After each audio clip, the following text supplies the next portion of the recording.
Hey guys, just want to take you through another one of my back workouts. So here we're starting with the rope pull in, pull down variation. I like to warm up my back with to start off with. As you can see here, you can really pull the ropes down against your sides and pull your elbows back, which I find you can get a much better contraction than just using, for example, the regular straight bar, and then just really trying to get that good squeeze there for a quick second.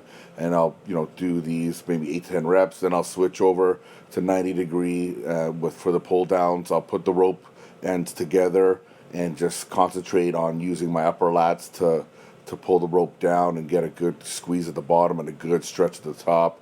And again, like most of my exercises, I'll do a light set and then I'll go heavier and heavier and then finish off with another lighter set at the end where I'm really getting those good contractions. And I really find this really warms up the back good because it takes out the arms out of the exercise.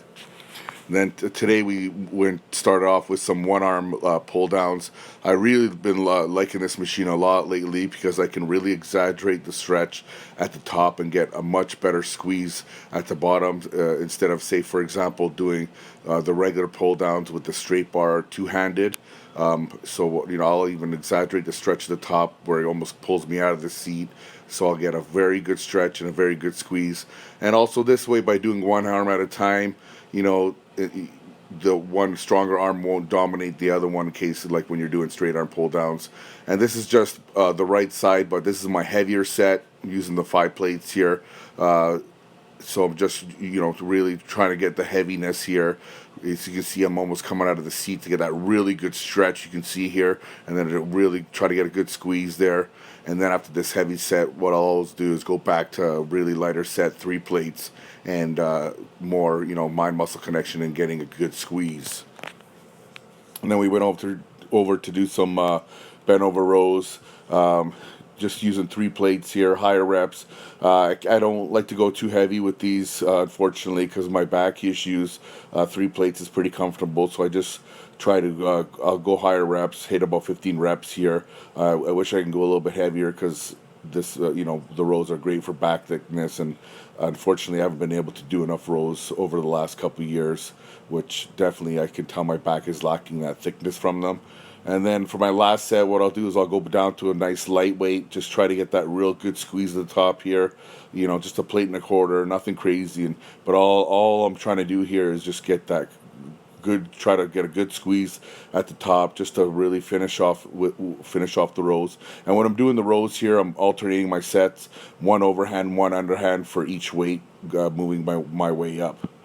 And then what I like to do is go back to another pull down variations using the same machine that we started off with, but here it's more of a close grip pull down, trying to imitate the close grip pull down when you do it on the regular pull down machine. But I'm doing one arm at a time here, and again, good stretch at the top, real good squeeze, keeping the elbow, try to keep the elbow nice and tight to the body, which I find really hits the lower lat a lot more. So as you can see here, I'm kind of coming off my seat here, trying to get that good stretch and then a good squeeze, good contraction. Again, one arm at a time, so I can really isolate each side of the back individually. And then after this, we just basically just did the other side, same type of thing, just so you can see a little bit of a different angle of how I'm doing it. Just really keeping the elbow nice and tight to the body here and close to my body. And then, like I said, full stretch at the top and then a good squeeze at the bottom. There you go. You can see here, you can really see how I'm getting that good stretch at the top. And then I'm just trying to get a good contraction, bringing that elbow, driving that elbow nice down to my side. And I really feel this in my lower back.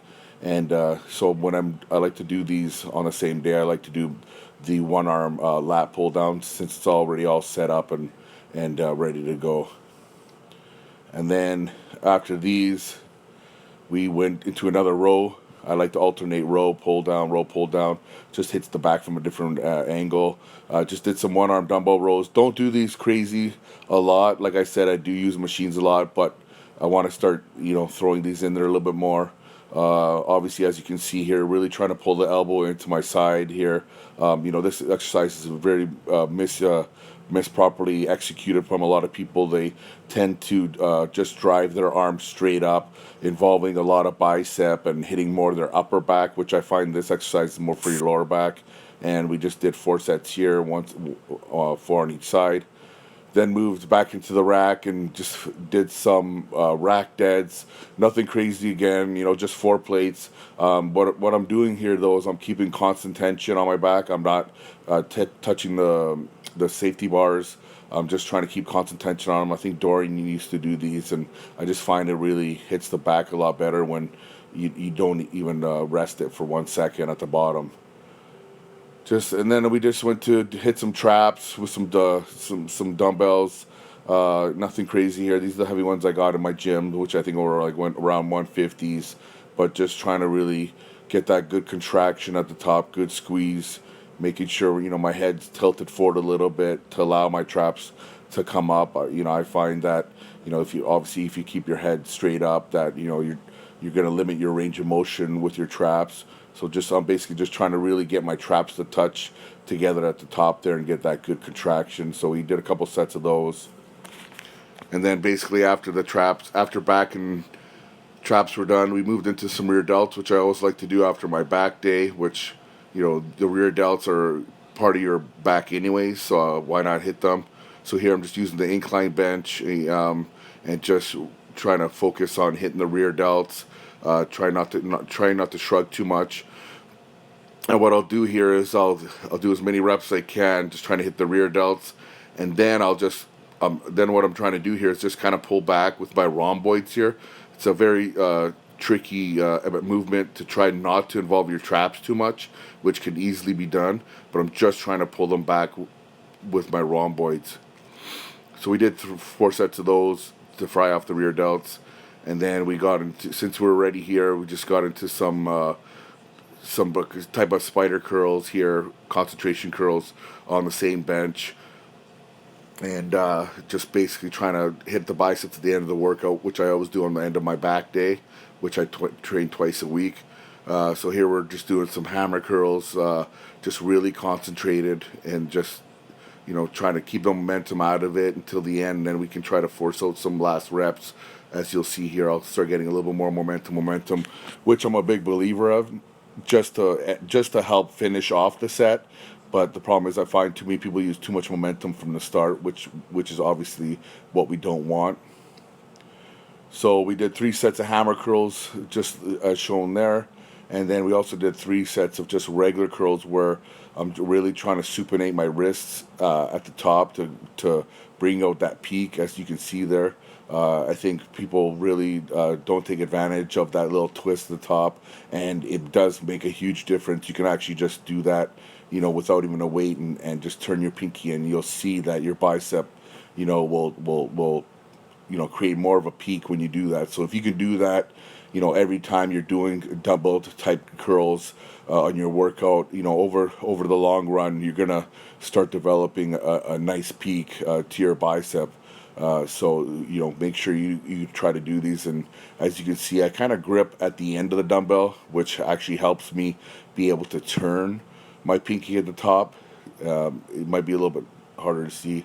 And then at the end, we just finished off a little bit more posing in the locker room, just playing around with different poses and stuff like that too. As it starts getting closer to the show, I'll be doing a lot more posing. But for here, we just decided to do some quick posing at the end of the workout. Just working on my mandatories, my quarter turns, and stuff like that too. And then playing around with my poses. I don't like to crunch in my abs. As you can see, I like to pop on my chest nice and big. Playing around with my leg to the side or to the front. Just playing around with different poses. Everybody's different. You have to play around with your body, your different poses. See what works for your body types, what arm angles. Because everybody is different. And what might work for somebody might not work for you. Just hitting the back pose here, but obviously with the lighting, my back's kind of shadowed quite a bit here, unfortunately. But I'll be doing a lot more posing in the future, so we'll be able to have a good look of how the progress is coming along. Week to week, we should start tightening up and leaning up, pretty nice. But very happy with where I'm at. This was at 11 weeks out, so it's time to kick it in high gear and And I want to really bring in a great package this year, even better than in the Canadian Nationals when I obtained my pro card, which was my best conditioning to date. But I really want to blow that away, and I know I will. So just keep an eye out, guys. Hope you enjoy the videos.